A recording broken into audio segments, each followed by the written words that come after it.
Yeah. Commissioner Cook. Commissioner Steiner is excused. Trustee Holden. Here. And President Martin. Here. Let the minutes reflect 6 present, 1 absent, a quorum is present. All right, thank you very much. Please all pause now for a moment of silence.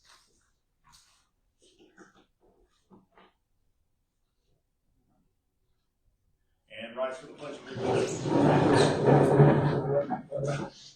pledge allegiance to the flag of the United States of America and to the republic for which it stands, one nation, under God, indivisible, with liberty and justice for all.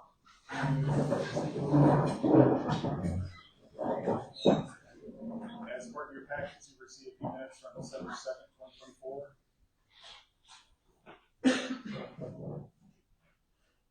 Take a motion to approve those. I don't know if I can, it wasn't there. Okay. Approve. Move to approve, okay. Second. All right, so moved and seconded to approve minutes from December 2nd, 2024. Any discussion? Hearing none, all in favor signify by saying aye. Aye. Aye. Any opposed? Motion carries. We'll now open to a public hearing regarding the proposed creation of tax incremental district number 6, the proposed boundaries of the district, and the proposed project plan for the district. For anyone who would like to speak, we ask that you please stand up, come to the front, state your name and address, and you'll be given 3 minutes to speak. So is there anyone who'd like to come up and speak? Please go ahead. I am Jess Geib. I live on 1815 Conrad Street. I've got more questions than 3 minutes will give me, but I'll see if I can get some of them out of the way here. I don't know if there's any studies done yet in regards to this development between Regal and Buckshot, how they're going to affect our water and waste capacities when we're adding 350 family units. I know there's one lift station being added. That's all I've seen. And I'm just curious if there's been any studies done. Okay.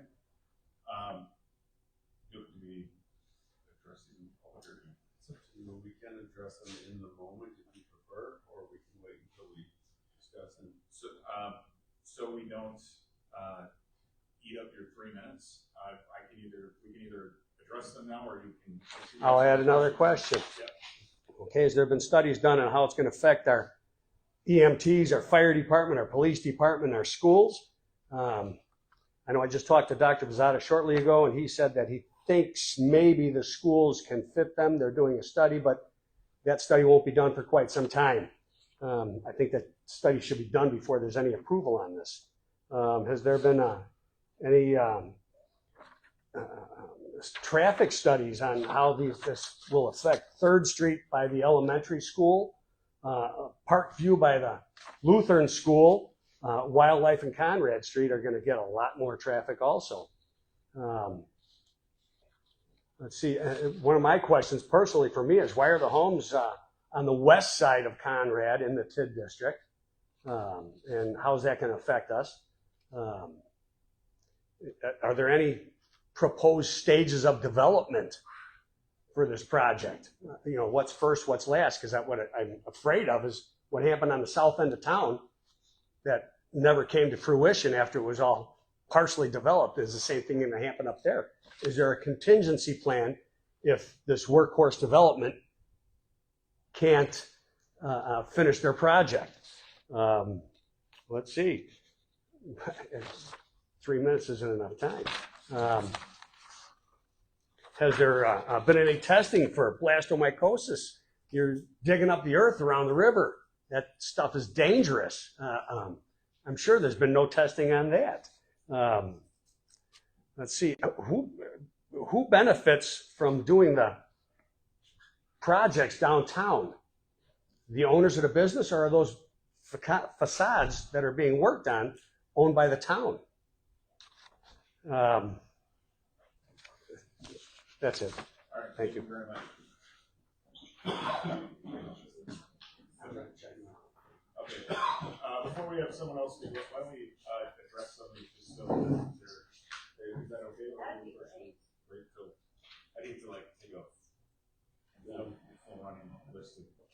So, we did discuss how it will, we were asked how it will affect water and waste capabilities. Ben, are you able to speak on that? Sure. A few of the comments that I've heard is both twofold, is how it will affect the wastewater treatment facility in itself, and then the collection system or the lift station that we've talked about. I'm going to start with the lift station. So in this case, this water would all flow into the Knights Avenue lift station.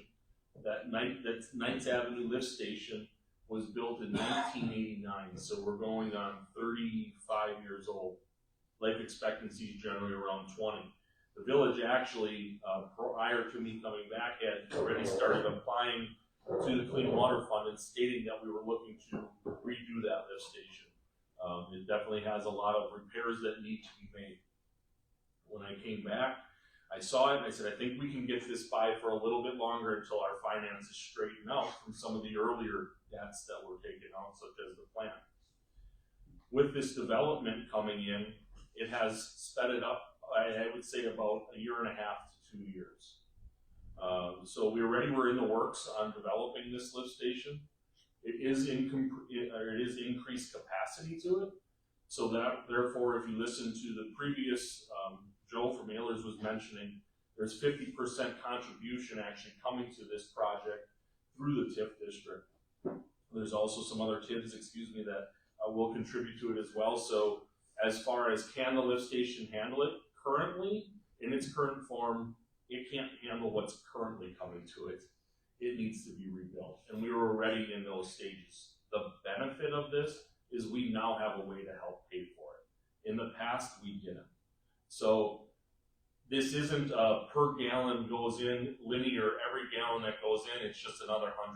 So we can really save by just, while we redo this, increase the size of an impeller for, say, on a pump.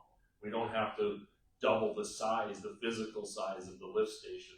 We just size it, the pumps, to handle the pump. Can you increase the impeller size enough to support a development of 350 homes? 100%, 100%. And actually, as part of the Highway 45 reconstruction project, we had added onto that project kind of last minute that the sewer got relayed from Knights Avenue down to Highway 28. It got upsized to a 10-inch line. Initially, it was going to stay 8. Well, when we did Highway 28, we went up to 12. So this has been something we worked on since I was here the first time in 2013, is planning for the future to do this lift station when the right time came. Now that the funding will be in part available, it definitely has been an added benefit to the sewer utility and to its customers that we have a way to pay for this. To add to the second question that I know will come up, what about the plant itself? Because we hear about possible improvements that need to be made.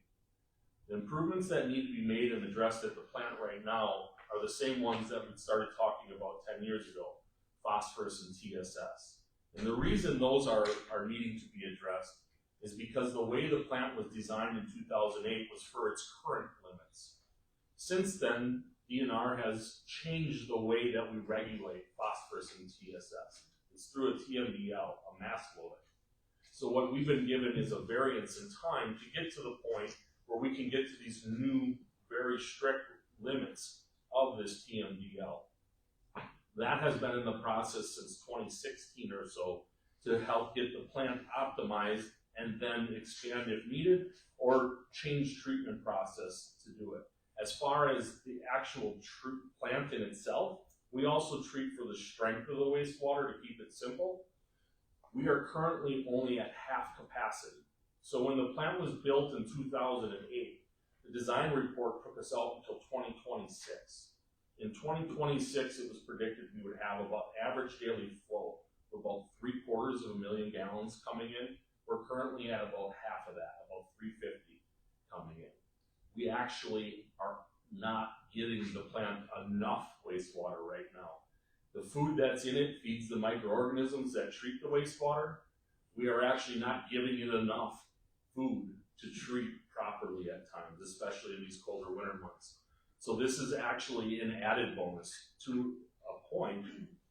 This expansion and added flow to the plant is just going to take up capacity we already designed for So a lot of that has already been bought and paid for, it just hasn't been utilized. It's been a smaller number of people having to pay the cost of it. The future expansions that may come due to the phosphorus and TSS were going to happen regardless. So this is just an added avenue to help pay for that through their sewer user fees. All right, very good. Thank you. And now, Adam, if you could address the other one. Yeah. Okay, so a couple of the questions are some that actually come down the line. You know, you asked about a lot of studies, so you know, what's the traffic going to be like? Yes, of course. This is actually the body here where your comment is perfect, where they would say to the developer, hey, we should be looking at a traffic impact analysis on these areas. So this is the group that would take something like that up. So there is not a traffic impact analysis, but also you have to get to certain stages in any project before certain studies are done. Excuse me, Adam, so you would vote on it before you do the studies? Is that what I just heard? Well, any approvals as far as your site plans are concerned, you can make them contingent upon certain traffic impact analysis, right? So, Contingencies. Yeah. Right. yeah, there's plenty of contingencies always within any approvals. So we're kind of at this one spot here. Okay. Are those contingencies being put in there for traffic analysis? We have not. We're not we at that have not stage gotten to yet. that stage yet. So that would be something that would be brought up in a motion to approve the plan. So we're in the public hearing portion of this, and then we will discuss the plan as the plan commission after the public hearing. And this project plan isn't just getting adopted today and then just done and moving forward, right? There's multiple steps. We just heard the timeline that's a month out from now too for a project plan to get done. So there's lots of work to get done between now and then also.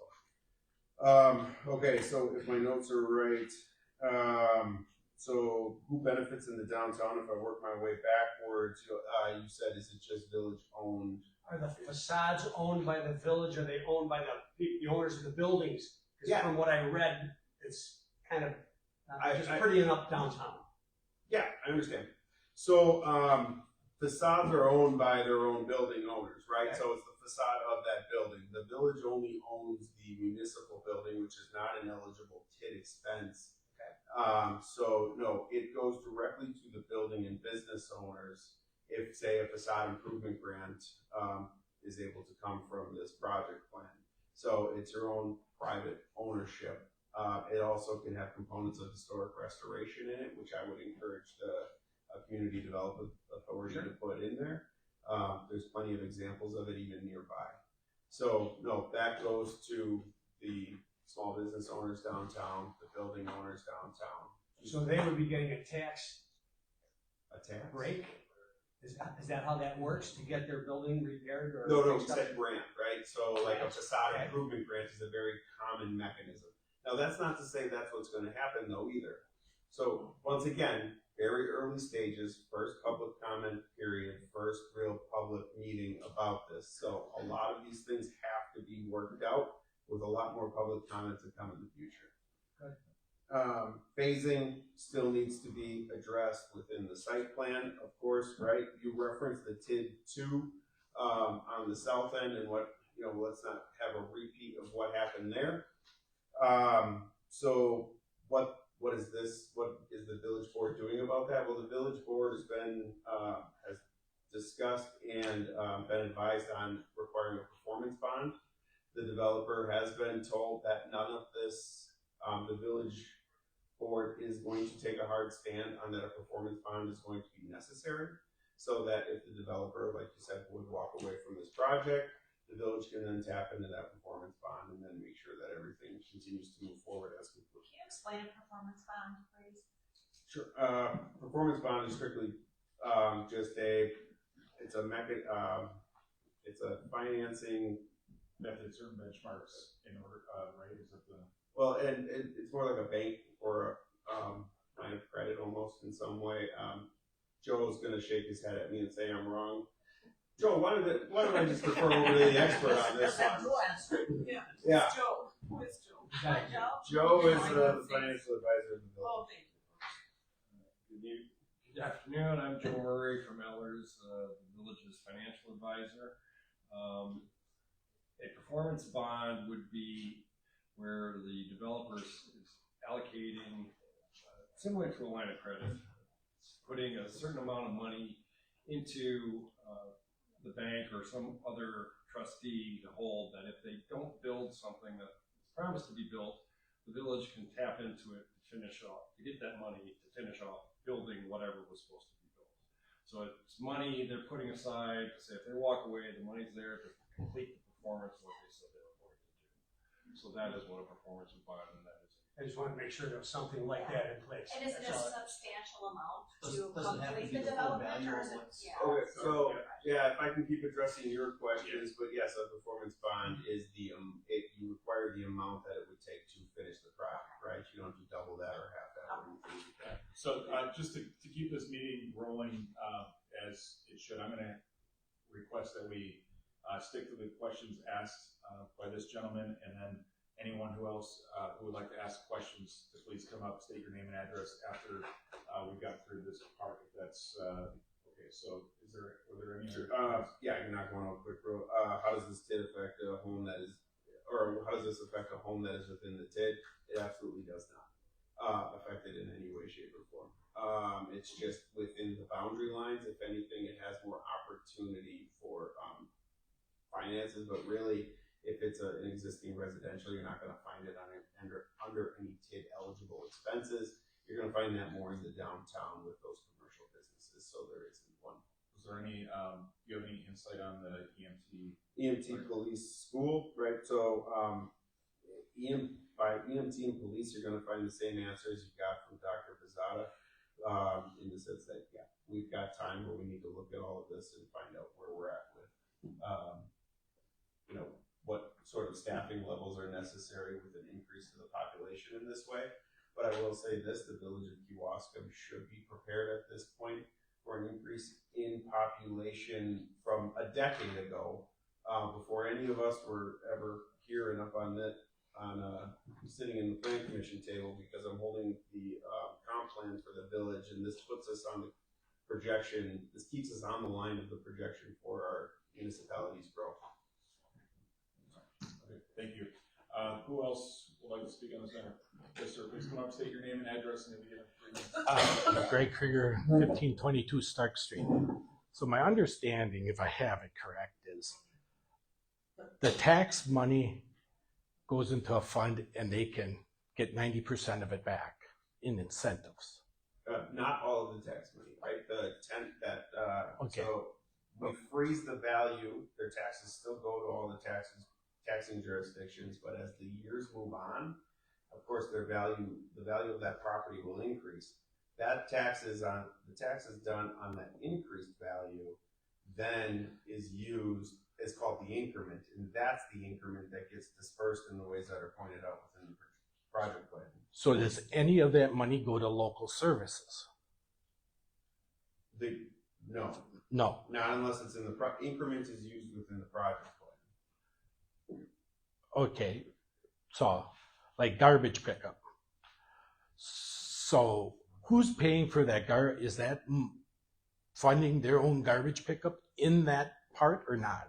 No, their taxes that are still coming back to the village where that line was frozen those are the taxes that are funding that garbage pickup, or what we can call operating costs of the village. So then, so if there's say 400 units, the rest of us are paying their garbage pickup for 20 years. Well, they're still paying their own garbage pickup though also, because not that increment, but that other tax below that increment for the increased value, that still goes to all the taxing jurisdictions.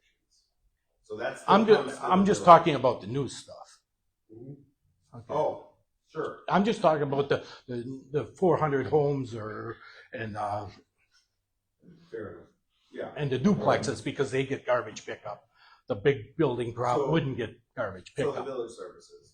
Yes. That's what I said. Right, Village right. services. Not in the TID project. Right. So yes, that falls back onto the operating budget, but that's not in the that's not Yes. to answer your So then the question, rest yes. of us are paying Right. for it, So I got that. paying for it, but not that TID district, that their taxes aren't paying for their garbage pickup at that point. No, the TID district is, the TID district is strictly going towards Good. the TID project plan, except for that. So then we're base paying for value. the snow plowing and the garbage pickup. And if a water main breaks within 2 years, so we're gonna do that for 20 years. Yes. Okay. Sounds fair to me. Well, Joe, unless there's a better insight into that one. No, those are fair statements. The increment that's generated by the new buildings and the new homes will be going to the TIP district, which will be helping to pay for project costs and the project plan, but not the ongoing operation. So every new house, if it has more garbage collection and there'll be more streets that need to be plowed, yes, those costs are going to have to be absorbed by the village in the village operating budget that exists right now. So those are fair statements. If I correct me if I'm Go wrong, to the public comment. Dave Caden, Deerwood Lane, Campbellsport. But what he's saying is your increments don't go to pay for your garbage pickup or your services.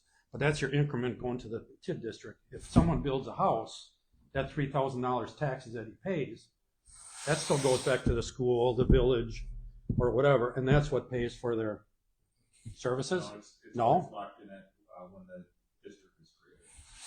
And that's for 20 years. Even a finished home On a finished home? in that district? No, only a new home. Only new homes, anything that's added. So assume that this property that's being considered is essentially a farm field right now. Right. So everything that goes up there will need more services, correct? All the revenue, the taxes that are generated by all that will go to the TID district, pay for the project cost. It will not go to pay for the garbage, the ongoing operations.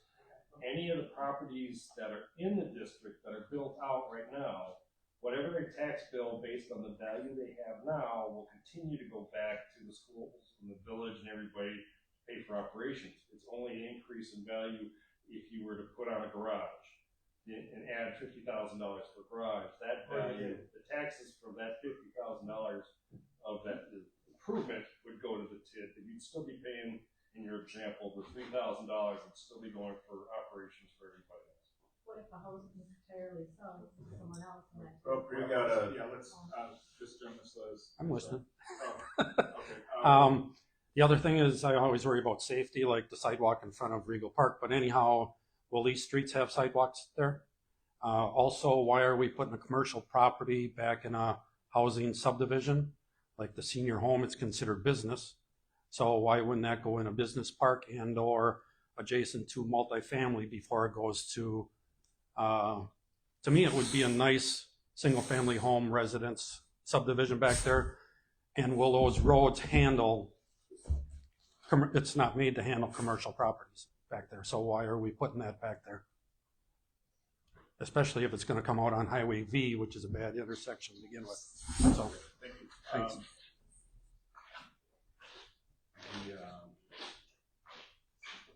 I guess we address the, any TID district needs a certain amount of, commercial, space into it, right? mixed use it does. So the developers who are in the process of ownership of the land, what they're looking to do is an aging in place development, which is why you see the senior, the single, the side by side, and then the multifamily, right? Any stage of life you can find living within this development. And the commercial component is actually, I guess the best way to put it is, I mean, you got a higher traffic area up against a highway essentially, and at the same time, it's all just right south of one of the town's biggest commercial businesses in Foundry 45. So it stands to reason that the commercial corridor continues its way down that strip. All right, thank you. Well, did you want to speak and ask a question? No? No? Okay, all right, very good. Who else would like to speak? Please come up and state your name and address. Point out. Hi, I'm Peggy Kober, 1630 Riverview Drive. I'm here representing the voice of the youth. A number of years ago, the youth of the high school came to me, and as a mom, and it was a Hope Club, and wanted to help our planet Earth, and noticing that the river needed attention. So I'm still here today representing them. And I have 3 pieces of paper here that I'm not handing out. This is not for this meeting, but I'm really concerned with us taking care of the river and seeing it as an entity that's a part of that we're in relationship with, rather than it being just something that's there that we are abutting to for our recreational pleasure, as our website says. We need to look at the river a little differently. We need a buffer along the river in River Hill Park and beyond. We've talked about doing a river walk, an elevated river walk, so that our villagers can have more of a relationship with the river. So my questions today are, if we talk about contingencies with this plan, I put an email out to all of the, like I sent it to Adam to share with the villagers, with the board here. I don't know if it got to the Planning Commission. I failed to make that clear request, but it was October 31st, and I never heard back from one of you. I did talk to Fuzz. I know it's been busy, but I'd like to be a voice for the river, Kewaskum's Mighty River Project, and I'm speaking to all of my fellow villagers here that if we really want to see how this is going to impact our river and for our future generation, how the river, creating swales for filtration before something gets to the river, the buffer. The river is owned by all of us. It's not the property that abuts the river. We had a challenge this past year where we had somebody put a barbed wire fence over the river. He didn't want kayakers coming through, and thus, with our energy of peoplehood here, we were able to correct that. And we all need to take care of the river. It's really precious to us. The water's in us, and we got to see it as sacred. So I'm wondering, my request is if we'd be willing to sit with myself, call me Peggy Kober, but with the Kewaskum's Mighty River Project, lay these floodplain maps over the current development proposal and see how we're going to handle with climate change, how things are going to possibly shake out. There's also a letter here backing from the Milwaukee River Keepers. They're in the work of caring for the river, and this is a well-written communication. I can give anybody that gives me their name and number a copy of it, of what we can look for other communities that are doing to care for their river, new protocols for how we work with developers. Thank you. And I'll leave them. We've all received the letter from the river keepers. Just so Okay, great. I can give them to the. Thank you. Who else would like to come and speak on this? Yeah, we will. Anybody want a copy? They're right here. Thank you. Yes, sir. Hi, I'm Al Heber. I live on 1830 Conrad Street. A few questions I have are pertaining to the size of the homes. Are there going to be a size requirement for the homes here? Next thing I would like to know is how tall are the apartment buildings going to be? What about the lighting and pickleball courts, the noise and everything? Is there going to be some type of ordinance on, say, time frame that they can have the pickleball courts open? Are they going to have restrictions on truck traffic and times that they can do the construction areas, say from 7 to 5, or is it going to be 7 to 9 at night? So that's about all I have for questions on this, but I'd like to find out some of that. Size of homes is easy. It's not necessarily the size of homes that you're going to see here, but they do have values listed within the project plan, ranging between $450,000 to $550,000 each. There can be a size requirement. I live in a subdivision area where there's a size requirement. You can have a home built 20 years ago cost $300,000. A home nowadays is going to cost you $500,000.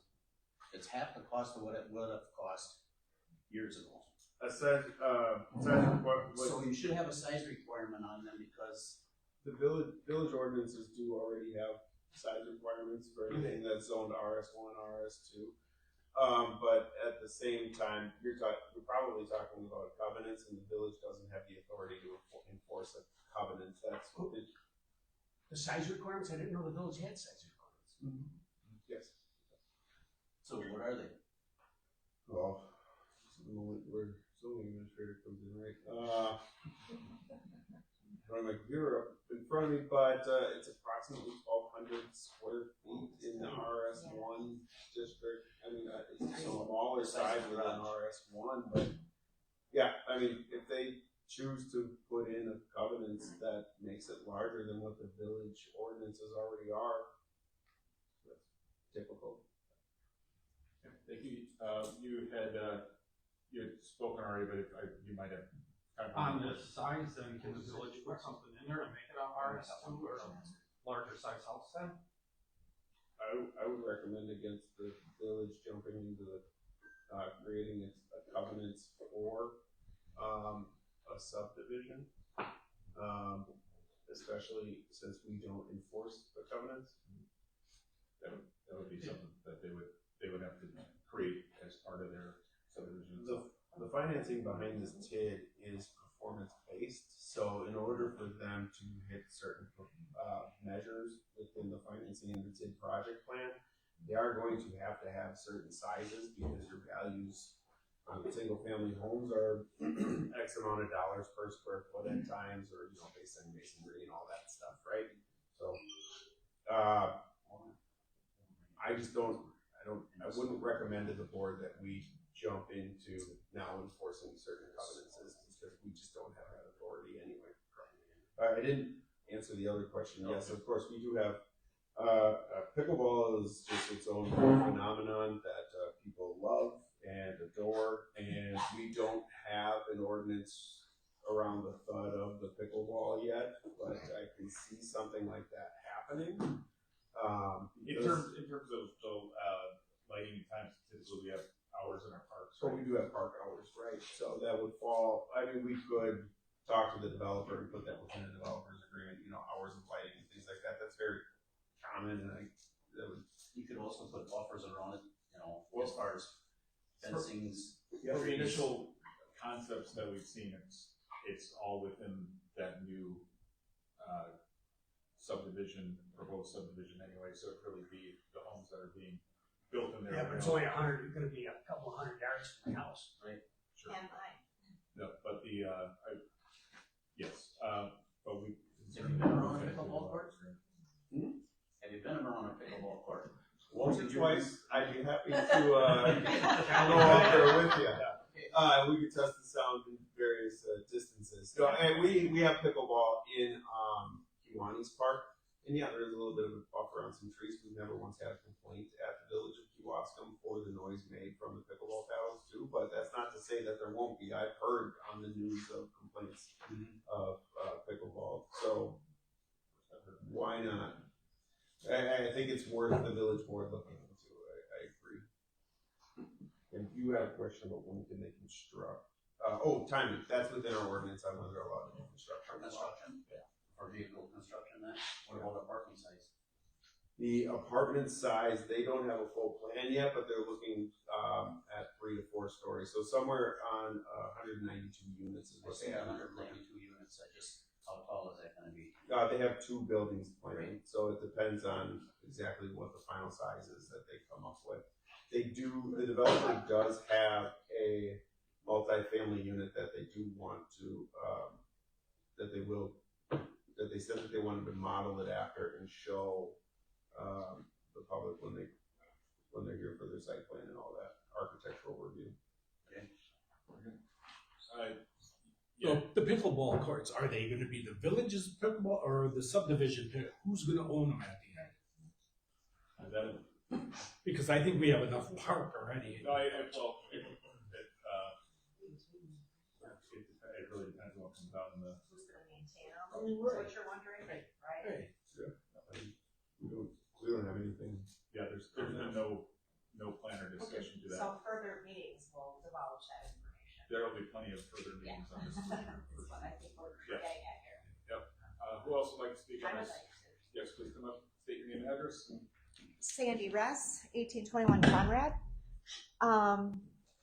So getting back to the pickleball and the lighting. So with regards to commercial lighting, because there's a projected commercial building where that beautiful farmhouse is going to be torn down.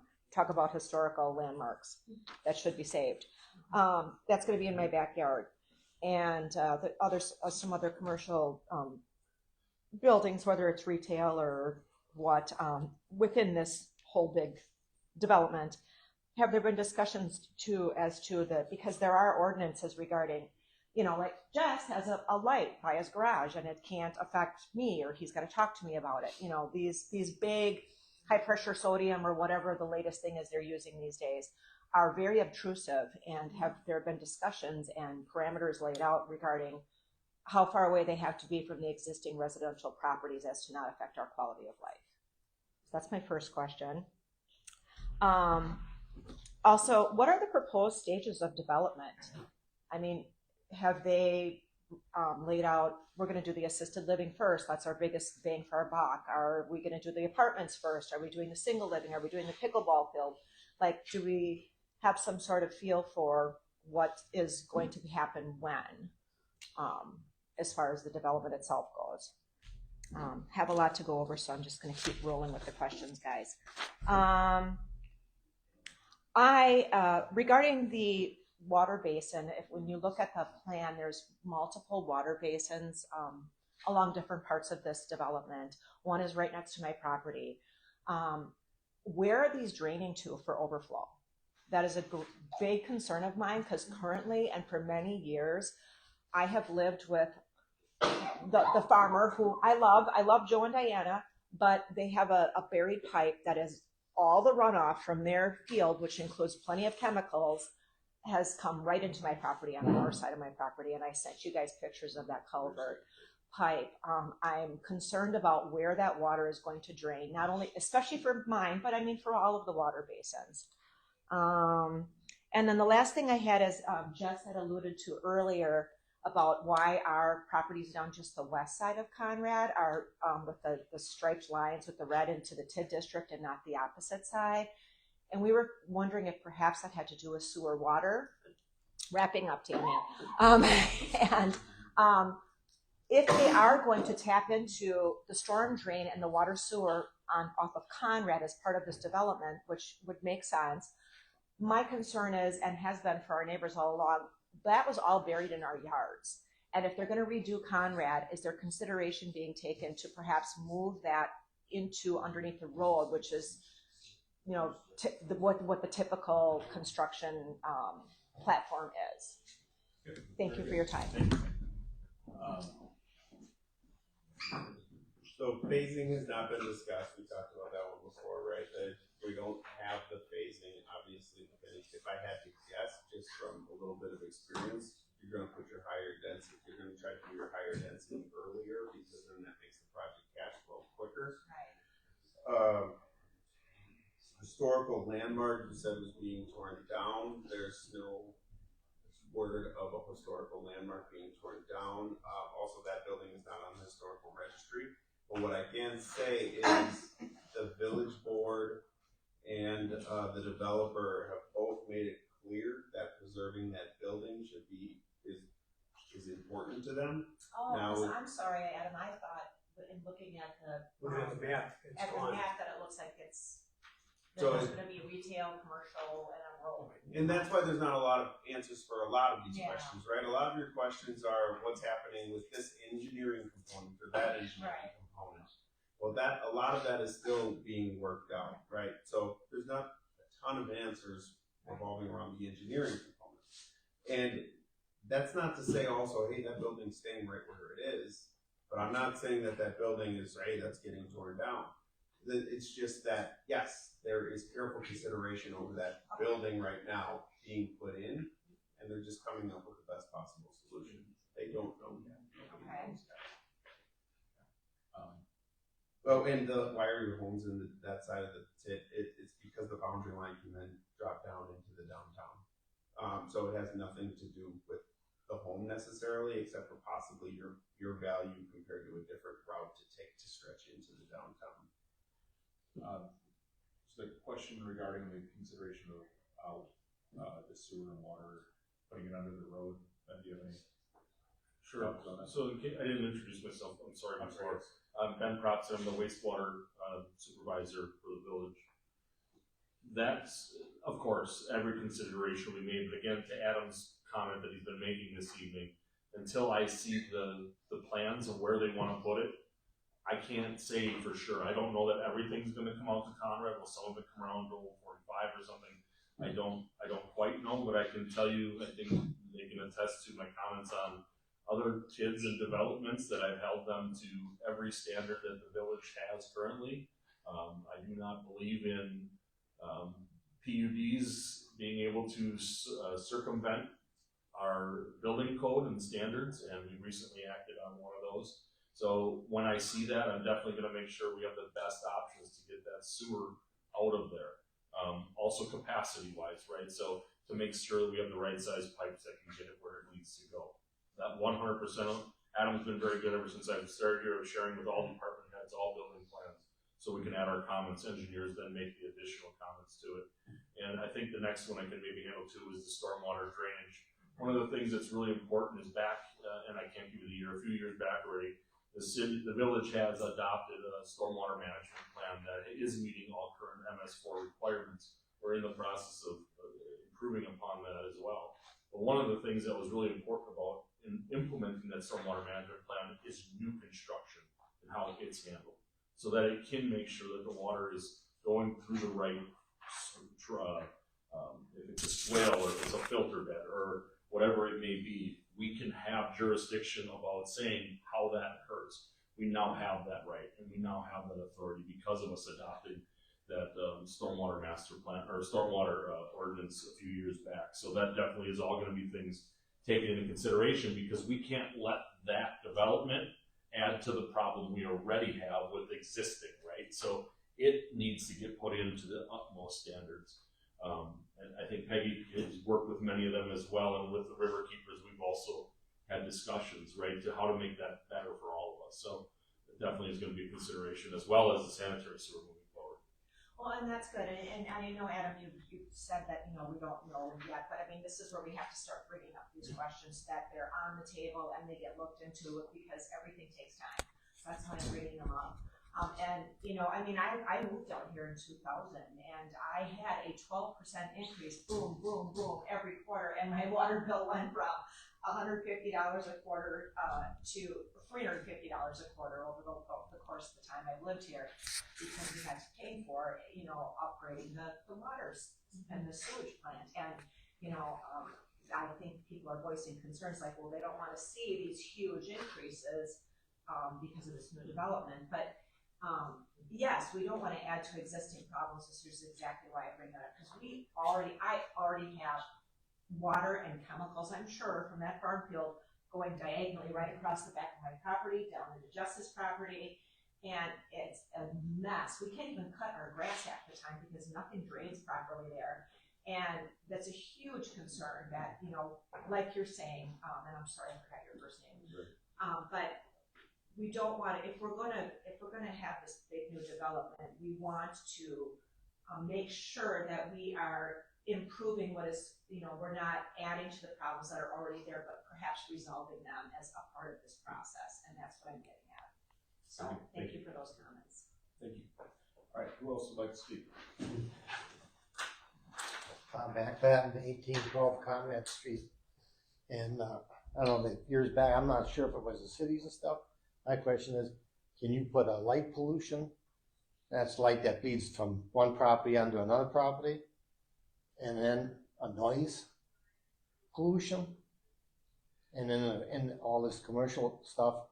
How do we know it's not going to end up being a factory with loud noises and stuff? I mean, what type of commercial you can hold that to, whether it's stores, whatever. Sure. Well, in that the Plan Commission would take up zoning on what is allowed to go into those places. Can you speak on light and noise pollution? Sure. Actually, we feel that we do need to update our code as far as noise pollution is concerned anyway. So this is great timing for all of it. And there is some light pollution type verbiage in our code, but yes, we can, I think it's appropriate for the board to look at that and address.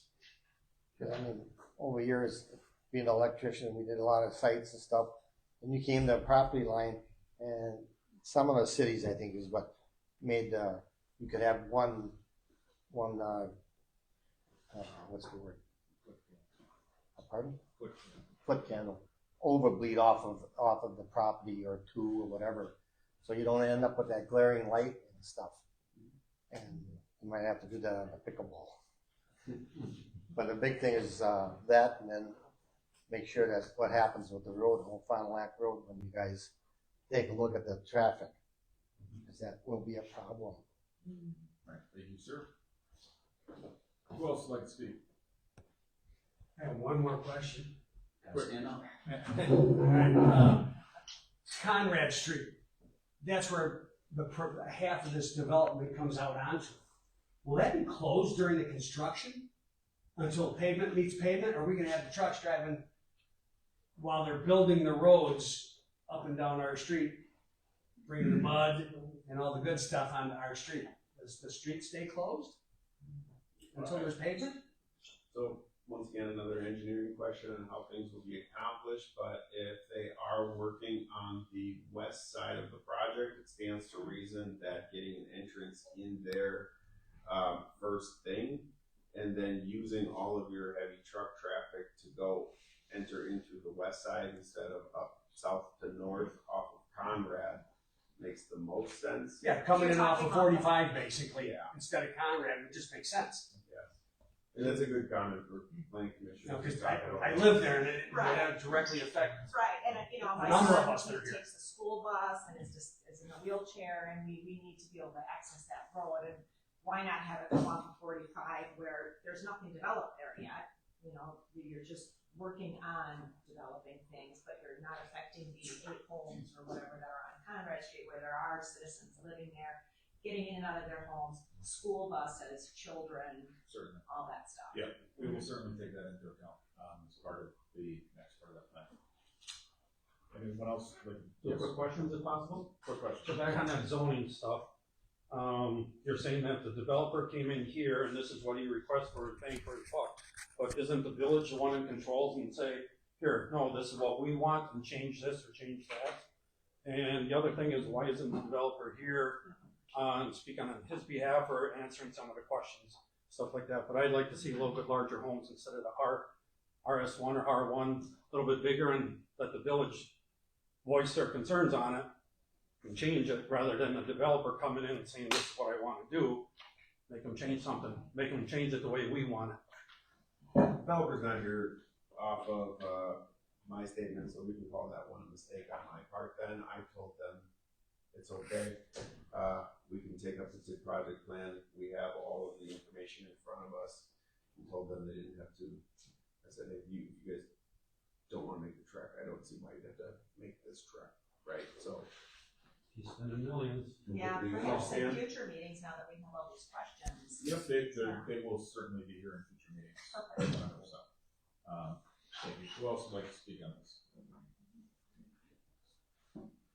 I'd just like to say that I wish the developer was here too, just to welcome them to this conversation, and I'm sure we'll meet them.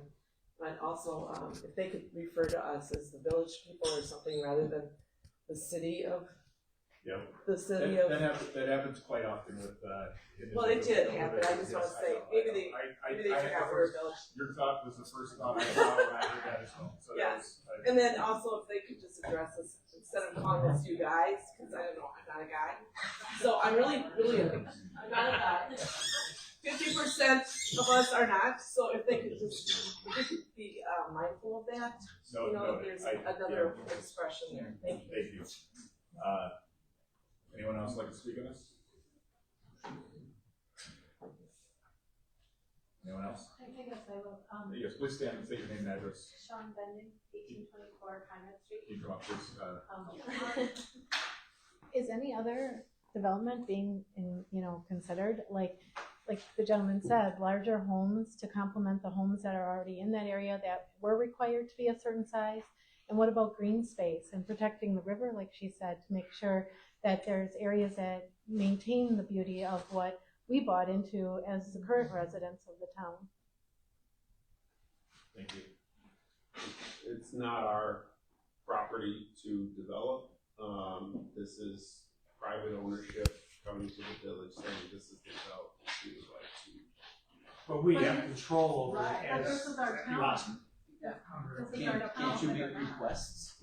And you gotta represent. I wasn't selling the property either, right? So that's the other thing, right? So Right, you you're have a representing- seller and a purchaser, so we didn't market the property for them, if that's your question. I guess, so you are representing us as the village, and we are asking why you are allowing something that's so condensed in there with so much population to be coming to that area. I mean, why wouldn't you consider something else and represent all of us?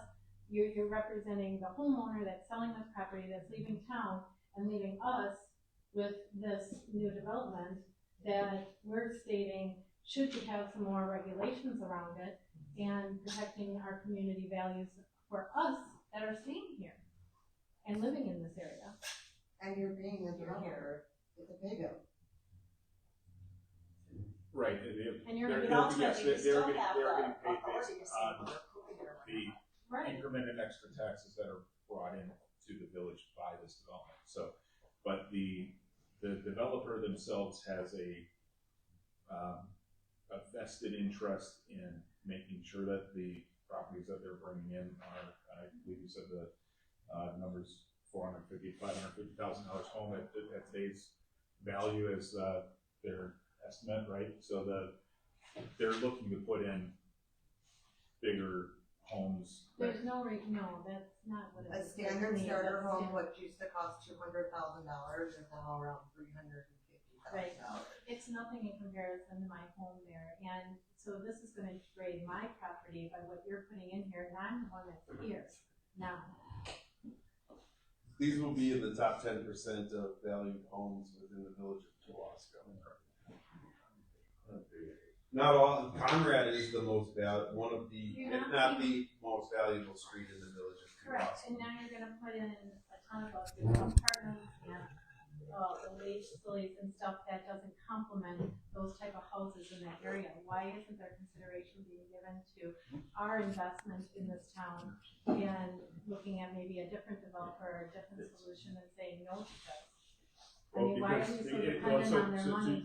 Just to answer that point, it is a private seller that's selling this property to a private developer. The village is not selecting the developer, the village is not.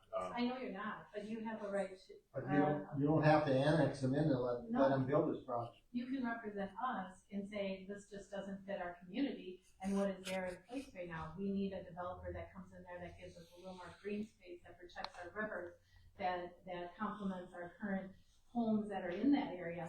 I mean, you're putting in something that's commercial buildings and everything in our bedroom community. I mean, how does that complement our situation?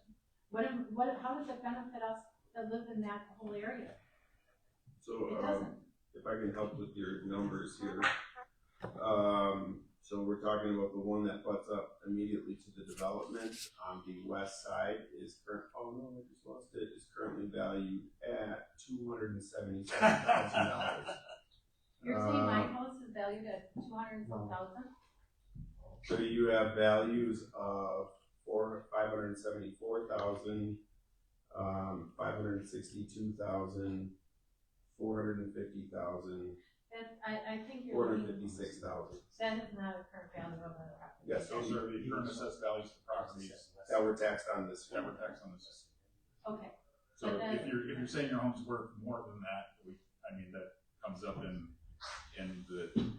the assessment of your home. Okay, even with the home staying at that, why would you be, we were required to have 1 acre lots. Why are these subdivisions not required to have 1 acre lots for these homes and to complement our homes in that area with the required green space and allocation for the river and the nature that's back there. I mean, we have beautiful cranes that are back there that are protected with organizations that I'm very familiar with, and that's going to impede on that. Where has been the studies on the wildlife and the different things like that in the area? So the requirement for the 1 acre lot, that was the developer that put that in, much like this developer has been putting in their own requirements. So the person who developed Conrad Street was the one that says we want 1 acre lot. Once again, a covenant that the village isn't allowed to enforce. So what is the acreage currently, and I know this is all just proposals, but what are they currently saying? You've given us the dollar value, but like what size of properties? It's page 26, the best 3 homes per acre. depiction of the So lot that's a lot layout, denser. I'll call it. Populated. Okay, so we have a planning commission member that asked the question, so, Chad, if you want to go again. Yeah, I'm just referring to page 26, at least it's the depiction that I can see of what is kind of the, at least, current concept plan of the commercial or multifamily area, and then in yellow it shows some lot size, or some depiction of lots. I apologize, I struggle to read the fine print. 10,000 square feet. The lots are 10,000 square. So It says minimum lot size, so that's. Minimum lot size 10,000 square feet, Which is a quarter acre. minimum lot width 75 feet. So again, that's RS1 village standards. Front setback 30 feet. So, once again, minimum lot size, right? Nothing saying anything can't exceed that. But there's nothing saying that it's going to either. And if he's trying to make, like what you had stated earlier, that in order to get the dollars that you're trying to achieve, he has to pack them in to make that number for you guys. So the higher density and values.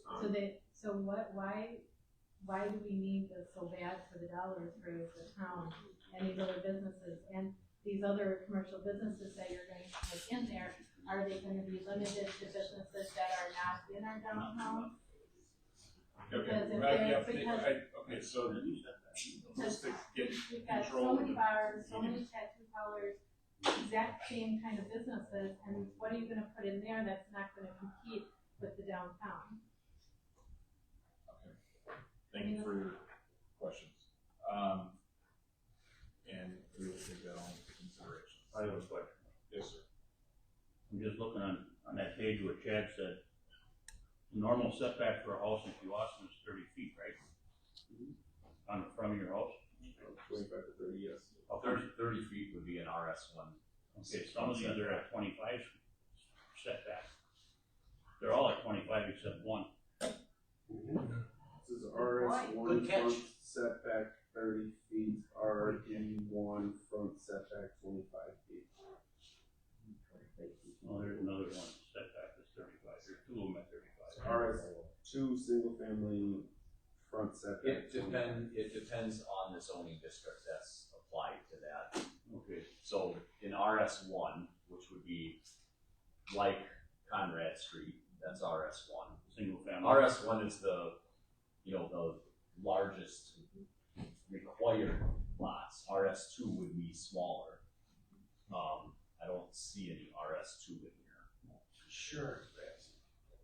Well, They there's got there is potential.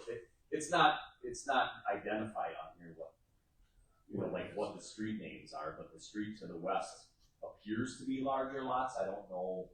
It's impossible to see how big they are or what their zoning distinction is being proposed as.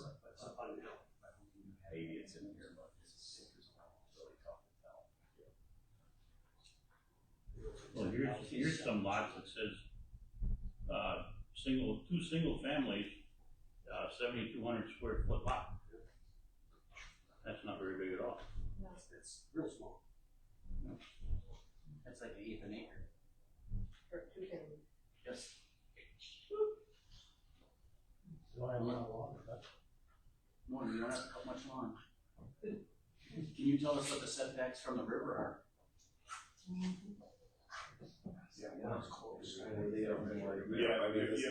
Yes, we don't have the measurements. This is a concept plan that's here right now. It's not a plan that's being approved specifically for the building of the lots. The purpose of this meeting is for the actual TID district itself. That project, specific project plan will come into play.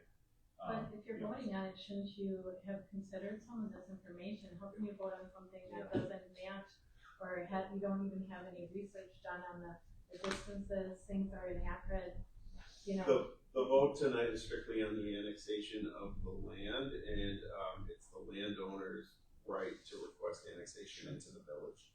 That's the vote.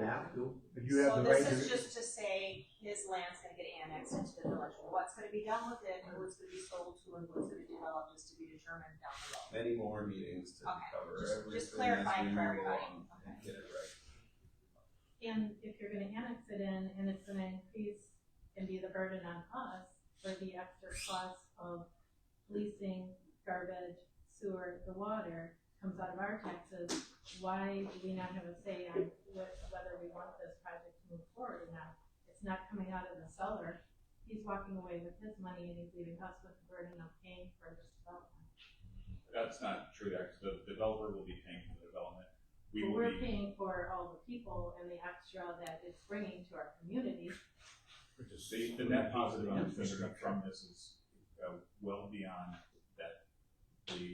Any costs that will be bared from this will be much on the positive side for the village in the millions of dollars. 20 years later. But Yes. how is that? So I like to talk to when I give advice to the village board, because I don't have I'm not a vote. They set the vision. I carry out the vision, right? That's my role. I serve at the will of the board. And what I have to do is put options in front of them, and I go, here's how this affects you 1 year from now, 2 years from now, 5 years from now, and 20 years from now, right? But I also like to use the example of my kid is 10 years old, and in 20 years, like when this TID will close, he'll be 30, he'll be done being 20, and he's gonna have no choice but to move back to Kewaskum because of how this affects the village 20 years from now. If the plan moves forward around a similar concept, but I've never seen a project start at this stage and then get approved and be this in the end also. There's many steps along the way where this will move, adjust, things like the river will be taken into consideration, etc. This is strictly for the annexation, this won't be the vote tonight. But you indicated that you have to meet these numbers in order for it to work. And so how can you adjust size of houses or size of lots if you are requiring that he has to put in that many to make this project plan? Because if he doesn't, he's not gonna make your numbers. They're not my numbers. So once again, and we're gonna get into this, so maybe this is beyond public comment, but Joe is here to explain the finances within the TID project plan and how the village isn't putting any money forward on this project whatsoever. It's completely financed through the developer. You have to remember one thing, we weren't gonna put any money toward Regal Park either. And look where we're at with that. Yeah. Look where you're at with that. I was not here either, and I live across from Regal Park, and we were handed a free pet. And Just because it's free, you don't need it. Who wants it free? exactly. Go ahead with. One last thing, what Mr. Laubach, if I pronounced that correctly, you noticed there was lots in here that were 7,200 square feet. Has there been anything built in Kewaskum in the last 20 years that's been that size? I'll be willing to bet you a drink that we haven't. I don't want to bet that drink, but I'll buy you a drink. Is there anyone else who'd like to speak on this? I know a lot of you, we gave a 3-minute allotment. And So are you actually voting on the annexation tonight? The annexation will be voted on this evening, yes. At this meeting and at the village board. Just because it's voted on doesn't mean anything else is going to be done there. Correct. Right. Exactly. That's what we're getting at. Just because you annex it in doesn't mean growth magically appear. Yes. You have lots of work to do. Correct. Immediately it becomes a But it moves this project forward. It does move the project forward, yes. It does. So that And this is, again, it's private. But the TID doesn't move forward, just the annexation. No. Well, it the says TID might move forward. It doesn't touch the project plan whatsoever. Correct, doesn't touch the project. Is there anyone else who'd like to speak who's not spoken or yes? I just have one point of clarification I'd like to make. Water and sewer are utilities. They still will have sewer rates and water rates that apply. Yeah. So just keep that in mind. And they will be responsible for paying. Correct. But a water main break, I have to pay for it. It'll come out of the water utilities budget. Right. But no, you will not, because water utility is funded by Just user water. rates. So every gallon of water that they use, they pay for, goes in to help pay for that. So Okay. So then it would just be Slightly garbage and different. snow plowing. Correct. General fund obligations are different than utility obligations. Alrighty. Anyone else who has not spoken on this who would like to come speak? Yes, sir, please come up, state your name and address.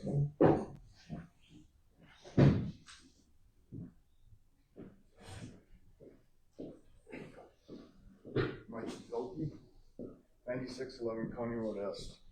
My land directly abuts the backside of this property. What I want to know is if you annex this in, is this an automatic that this land sells and the project will move forward? Nothing's ever an automatic. Nothing's Once automatic. Again, this is. But if you annex it in, This isn't us also saying this land is being annexed in. This is them saying, hey, we own this land and we'd like it to be annexed. do they own it already? No, this is a request from the current landowners, so the Okay. people selling the property. Okay. So if you annex it in, basically, the new purchaser is in. If you don't annex it in, they're not in. If we annex, they're annexed. If we don't annex, they're not annexed. No, they're not in buying. I don't know in terms of, like, we can't speak for the buyer or seller as to what. Very likely. Yeah, yes. Basically, I would say it's very likely. it all boils down to or you not. annexing it, basically. There is a contingency on the property. So the contingency is if it's annexed in, More than likely. then the developer will buy it. Correct. More than likely. Just so everybody knows. So, okay, thank you. Is there anyone else who'd like to speak on this? One more time, anyone else? All right, entertain a motion to close. So move to close public hearing. All right, so move to close public hearings. Second. I move and second to close public hearing meeting. Yes, we can. All right, roll call please. Commissioner Obi? Commissioner Kemp? Here. Commissioner Lovak? Yeah. Trustee President Berg? Yes. All right, we, is now closed. And we have to, old business, there is non-new business, discussion of possible recommendation on ordinance. Village staff is recommending that the planning commission. I get this one. Hi, my name is Judy. Yes, I have a picture of one. Yep, it's Sandra. Last name is Russ. And I'm just going to take it solo.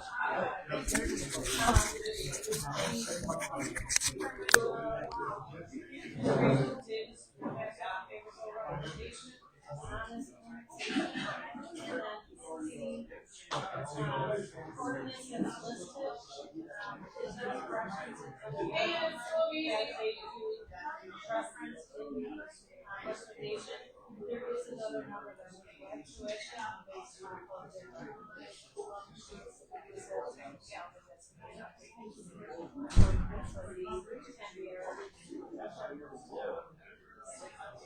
One 4716 will be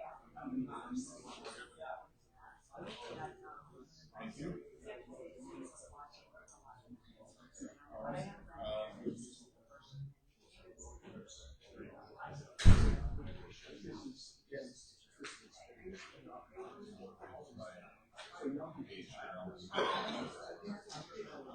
Alright, so you've all received the,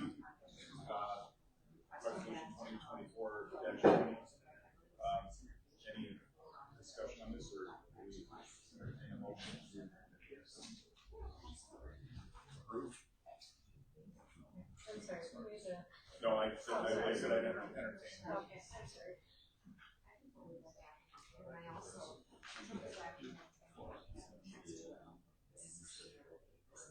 Oh, do we need to add on that, that correction as part of the? Yeah. You did, I guess what we would say then is staff is recommending approval with the additions presented, or with, yeah, as presented. It's been, moved to approve resolution 2024-20, with additions as presented by the village staff. Do we have a second? It's been moved and seconded. Is there any discussion on this matter? Hearing none, all in favor, signify by saying aye. Aye. Any opposed? Motion carries. All right, next we have discussion possible action on resolution 2024. I'm sorry, 2024. Fine. Do I need to read? I said it wrong. We need to revise that. When I read it, I read 20-20 instead of -5. Did it one way around.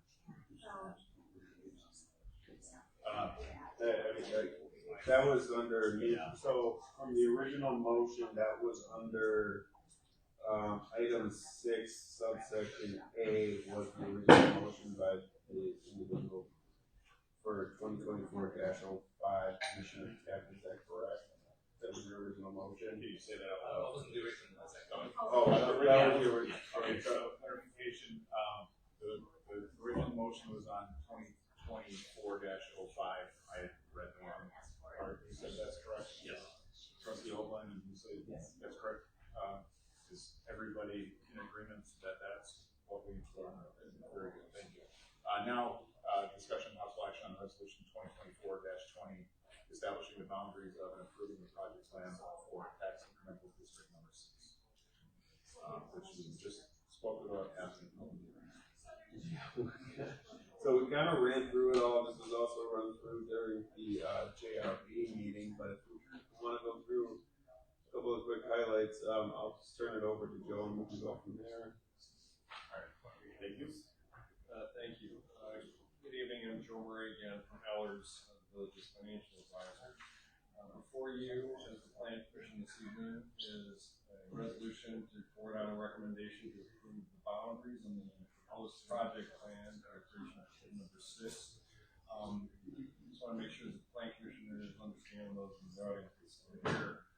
The approval of the new recommendation on the TID action this evening has, the comments you heard were pretty much all driven by site plan approval issues that you will be reviewing at a different date. Any approval on the TID does not approve any of that. That all still needs to go through the regular process and come before the Plan Commission and the Village Board. So if people were thinking there would be answers to some of these things, it's not. That's not the item that's being discussed. So just want to make sure you're clear on that, and we'll talk a little bit about one of the questions about protections to the village on finance. TID number 6 is supposed to be a mixed-use district, as we saw on the map.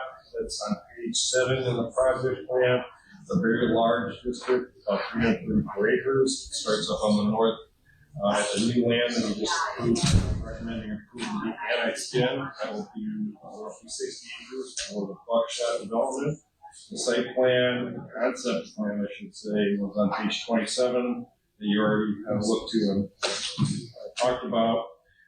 The improvements or the district is being created to help pay for the district share of the Knights Avenue Sanitary Sewer Lift Station, as we discussed in the comments. A downtown revitalization program, lost tax payments in the town of Kewaskum on the land that's being annexed in, interest on a clean development, or I'm sorry, a clean water fund loan associated with the sanitary sewer lift station, as well as ongoing village planning and administrative costs. The developer proposed is workforce land development. They are in the district expected to build 4 retail or commercial buildings, 94 single-family homes, 22 side-by-side single-family homes or duplexes, and 105 senior living units. That is not set in stone and is not being acted on in any way, shape, or form by the design. The estimated project costs included in the plan are $37.75 million. They include $34 million in development incentives, $500,000 for the district's share of the Knight Avenue sanitary sewer lift station approval, $177,000 in interest on the Clean Water Fund loan, $2.9 million in funding for a downtown revitalization program, $5,000 for the lost tax payments back to the town of Kewaskum, and $115,000 projected for ongoing village planning and administrative costs. As part of the development, in return, it is expected that the developer will build $181.75 million of value as part of the project coming from it. Based on the cash flows we have talked about in a second, it's projected that the district will be able to close within 18 of its allowable 20 years. Closure is projected in the year 2044. The district, talking about page 4 and 5 are the summary of findings. The but-for test is that but for the creation of the TID district is the finding that the development would not happen or would not happen in a manner that the values or within the time frame desired by the village. Number 2, the economic benefit of the district in both personal increased employment, business, and personal income. Property values are sufficient to compensate for the cost of the improvements within the project plan. Also, that the district will likely provide purchase of local goods and services during construction, as well as 330 dwelling units, an array of options from the single family to the multifamily to the senior housing, which will also generate potential customers for downtown businesses and other businesses within the village. Number 3, benefits of the district outweigh the anticipated tax increments to be paid by the owners of the property in the overlying taxing jurisdictions. A reminder that when you create a tax overlay district, you are capturing all the tax revenues on the incremental value generated. That was not only the village share of the taxes, you're collecting the school district, the counties, and the technical colleges. Taxes generated on incremental value are being collected for the tax increment district. That not less than 50% of the area within the district is suitable for mixed use. You need to have a combination of more than just one. Can't all be residential. It has to be residential and or commercial or industrial. It's got to be 2 of the 3 at the very least. And if creating any residential, which is being planned here, no more than 35% of the area in the district can be newly platted residential. There's expected roughly 50 acres of newly planted residential in the project, which is about 18.2%, so it does comply with the 35% test. And also that the density of the homes being built on that newly platted residential for the whole TID on each project has to have a density working out to at least 3 units per acre. And so it does comply with that, thanks to the multifamily and the senior housing components. Based on that, the number 5, the district does qualify as being a mixed-use district. 6, the project costs relate directly to promoting mixed-use development within the district. The improvements, number 7, within the district are likely to enhance the value substantially of all the property within the district and surrounding properties. Number 8, the equalized value of the property plus the incremental value of all the existing districts within the village does not exceed 12%. The village cannot have more than 12% of the equalized value in TID districts. I'll talk about that more in a minute. The village, number 9, estimates that less than 35% of the territory within the district will be devoted to retail business when it's all said and done.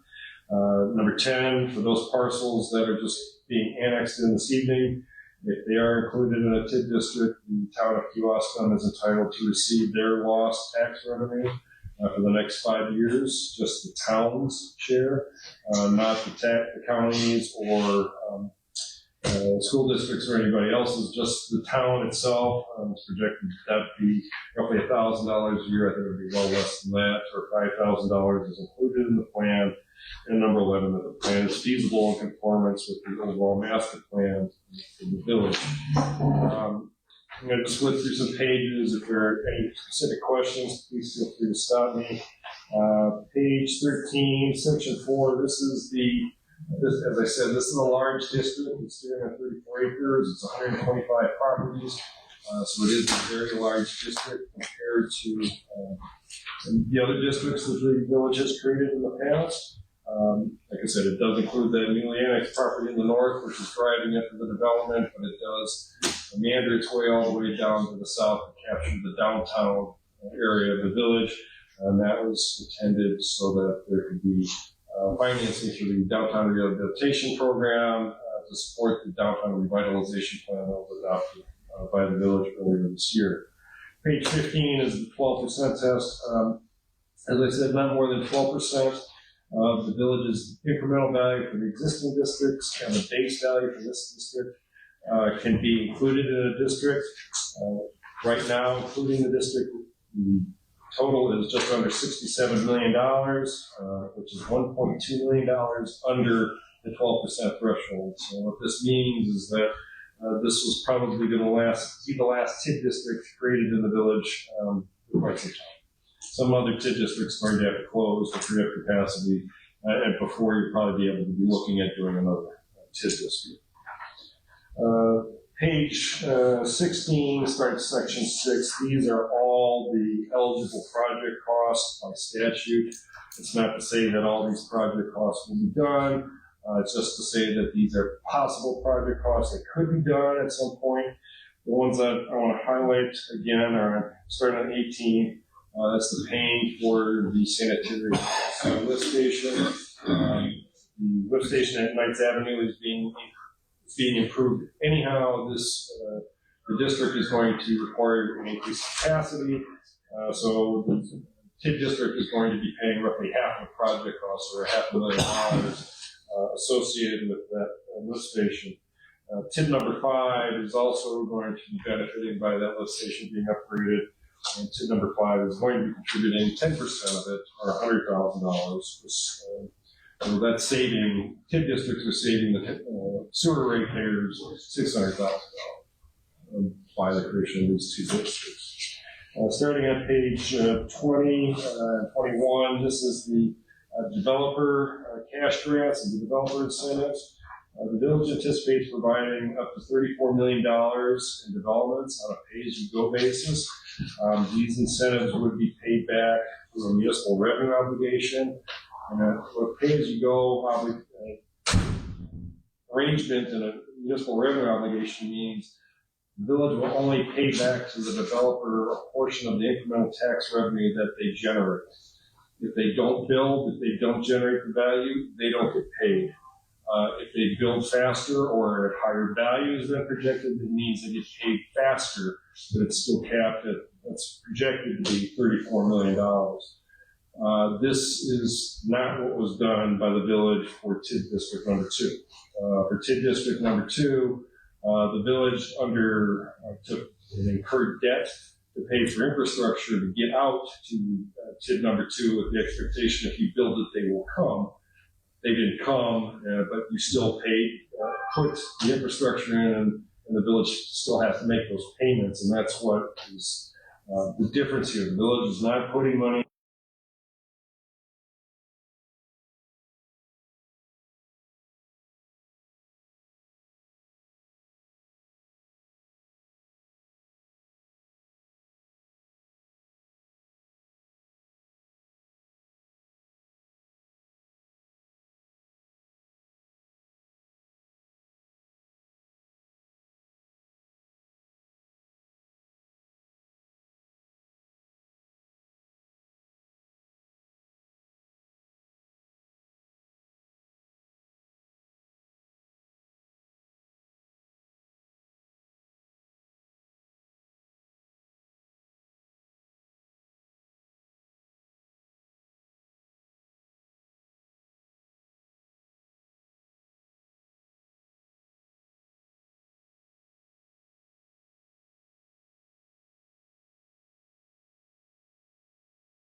revitalization program would be, what kind of loans would be given, what kinds of grants would be given, who would be eligible, what type of projects. That's all to be determined at a later date by the village. This is simply saying, providing for the funding mechanism to say that the TID district could provide projected $2.95 million for that program if it's created and done. But none of those details have been worked out yet. Also wanted to highlight that it's anticipated that this would be a revolving loan, so that the $2.95 million coming from the TID would be seed money, if you will. And when that money is paid back, it would not have to go back into the TID district. It would be a revolving loan to be available for the program to continue in the future for other projects and other revitalizations. So as it's paid back in, it would be able to be made available again and go back out. So, as I said, the TID is just the mechanism, funding mechanism to get the seed money in. Talked about the financing. Turn page 26, as we talked about, that is the concept plan as of December 3rd from the developer for the Buckshot development on the north end. None of those details have been finalized. This is just what the developers indicated that they expect to build, and that has to be worked through and go through the regular process. Page 28 of the project costs included. You'll see it's the $37.75 million for all the project costs that come out of the district. Page 30 shows the development assumptions. The bottom and red, you'll see the values that are projected on average for the single family, 25 single family homes at $550,000, 69 smaller homes a little bit at $450,000. Duplexes at $350,000 per unit. There were triplexes discussed at one point, but that's come off the last plan, so I left it on there. And then it shows the projection as to the type of the residential senior living units that are being built. But the development is expected to start in 2025 and would go on through 2031 to get to that $181,752,000 projected amount value. Page 31 shows the revenue projections. This is based on the current tax rate for all the taxing jurisdictions that have just approved the tax bills that went out here in the last week or so. Based on that $181 million of incremental revenue, it is expected to generate $42,741,000 of projected revenue from the TID. Page 33 is the financing plan. It shows that the clean water loan and the $34 million going back to as an incentive to the developer. As I said, it's based on pay-as-you-go arrangements and 90%. Page numbers that show the cash flow. The numbers on the left and under orange are the revenues projected from the development. The numbers to the right in green are all the project costs. That's the $37.7 million. And you'll see, based on the cumulative fund balance and outstanding liabilities, the district is expected to have fund balance of $3.47 million in 2044, and only liabilities of $2.8 million. So the district could close in 2044. Mandatory closures in 2046. And the back page shows the amount of tax revenue projected to be coming from the other taxing jurisdictions. Their share, if you will, of support for the tax increment district. Obviously, the school district has the highest tax rate. They would be contributing roughly $18.9 million. The village comes in second at $16.9 million. Counties at just over $5 million, and the tech college is at roughly $1.8 million. So that shows how it's spread, the total revenue is being generated from all those other taxes. With that, I'd be happy to try to answer any other questions about the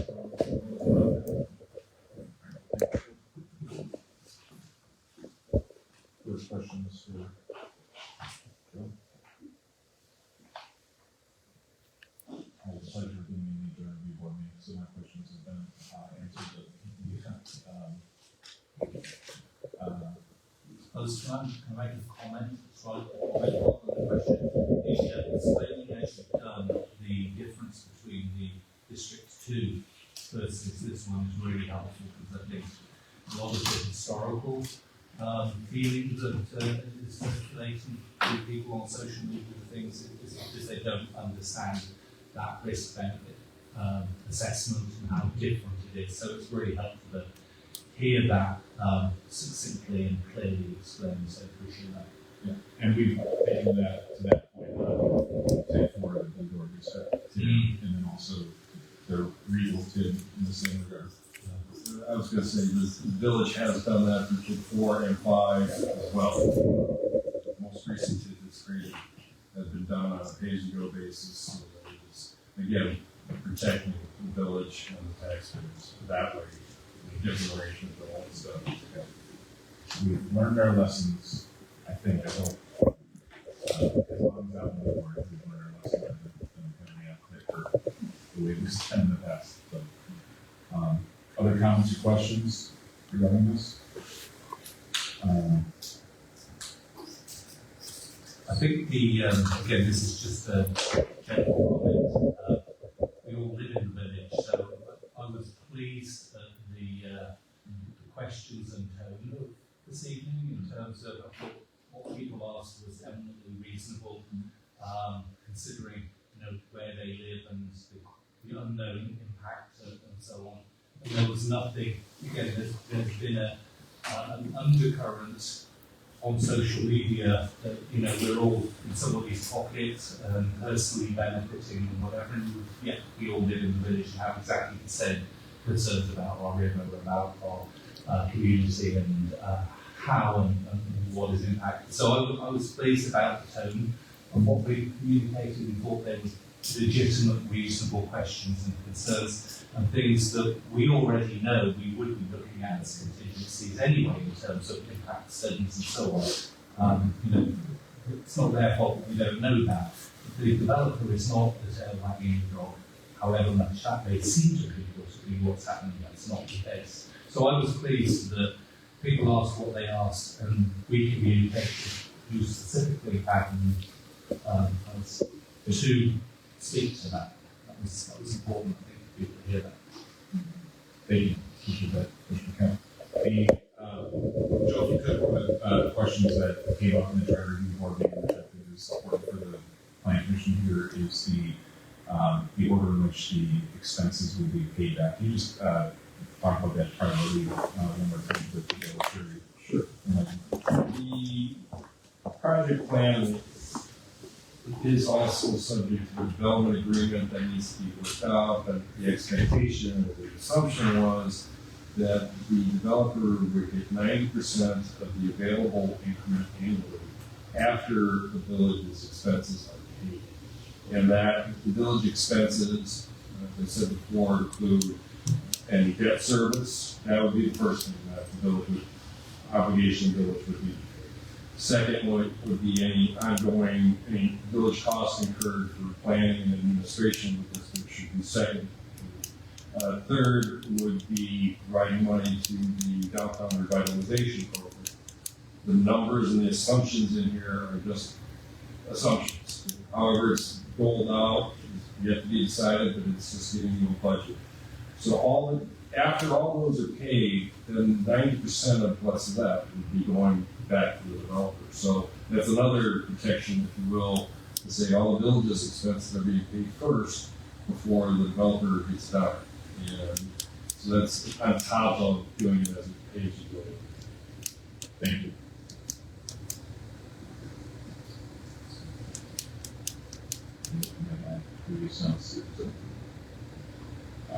Great. Does anybody else have any comments or questions? So the item that is on the table is discussion of possible action on the resolution 2024-20 establishing boundaries of improving project plan for number 6. I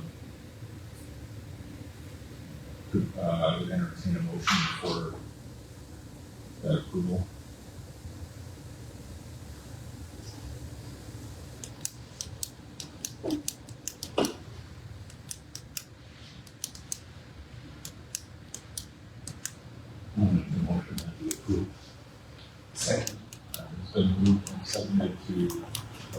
resolution 2024-20, establishing the boundaries of and approving the project plan for tax incremental district number 6.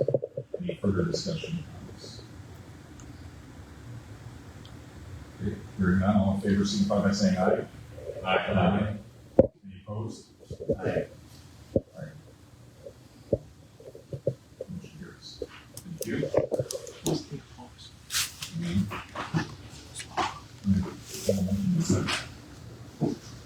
So move.